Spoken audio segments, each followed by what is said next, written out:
Hello बच्चों, और question is here the quaternary structure of a protein is. देखिए, quaternary structure की अगर हम यहाँ पे बात करते हैं, ठीक है।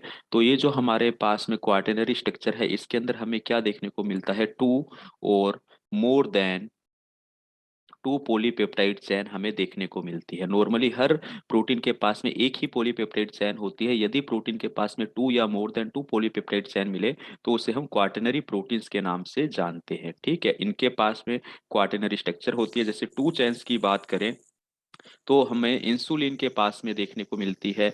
इंसुलिन एक जो हमारा हार्मोन है, इसके पास में टू पॉलीपेप्टाइड चेन है। क्या है? टू पॉलीपेप्टाइड चेन है। और दोनों हमारे सल्फर ब्रिज से जुड़ी रहती हैं हमारे पास में। तो ये हमारे पास में एक पोली ए चैन होती है और एक हमारे पास में पोली बी चैन होती है। दोनों चैन के पास में 51 एमिनो एसिड्स हैं। वहीं हम इस तरह से हीमोग्लोबिन की बात कर सकते हैं। हीमोग्लोबिन के पास में चार पॉलीपेप्टाइड चैन होती हैं, दो अल्फा होती हैं और दो बीटा होती हैं। इसके पास में फोर पॉलीपेप्टाइड चेन है। तो अल्टीमेटली हम क्या देख रहे हैं? हम ये देख रहे हैं कि हमारा जो क्वाटरनरी स्ट्रक्चर है वो डायरेक्टली किस पर डिपेंड है? ये पॉलीपेप्टाइड चेन पर। और ये पॉलीपेप्टाइड चेन हमारी कैसी है? लीनियर पॉलीपेप्टाइड चेन है। और ये लीनियर पॉलीपेप्टाइड चेन हमें कहाँ पर देखने को मिलती है? ये हमें देखने को मिलती है प्राइमरी प्रोटीन के पास में। तो अल्टीमेटली हमारे पास में प्राइमरी प्रोटीन जो हमारा लीनियर पॉलीपेप्टाइड चेन है, ये इस पर डिपेंड करता है हमारी क्वाटरनरी स्ट्रक्चर। एक पॉलीपेप्टाइड चेन है, दो है, तीन है, चार है। तो अल्टीमेटली हम यहाँ पे कह सकते हैं कंसिस्ट ऑफ फोर सब यूनिट। जरूरी नहीं है हमारे पास में।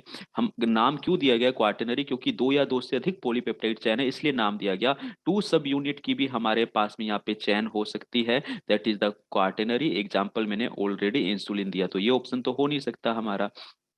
Is unrelated to the function of the protein. नहीं, अनरिलेटेड नहीं है फंक्शन ऑफ प्रोटीन से। इसलिए नहीं है, प्रोटीन का काम बिल्कुल, जो हम बात करें, जो काम इसका होता है, जैसे कि एंजाइम बनाने का काम है, या हार्मोन्स की फॉर्म के अंदर काम कर रहा है, या रेस्पिरेटरी हमारे पिगमेंट्स की फॉर्म के अंदर प्रेजेंट है, वो इसके काम को बिलोंग करता है। बोथ ए एंड बी तो वैसे ही नहीं हो सकता। ए ऑप्शन और बी ऑप्शन दोनों गलत हो रहे हैं। Depends on the first degree structure of the sub units. Yes, इस पे डिपेंड होता है।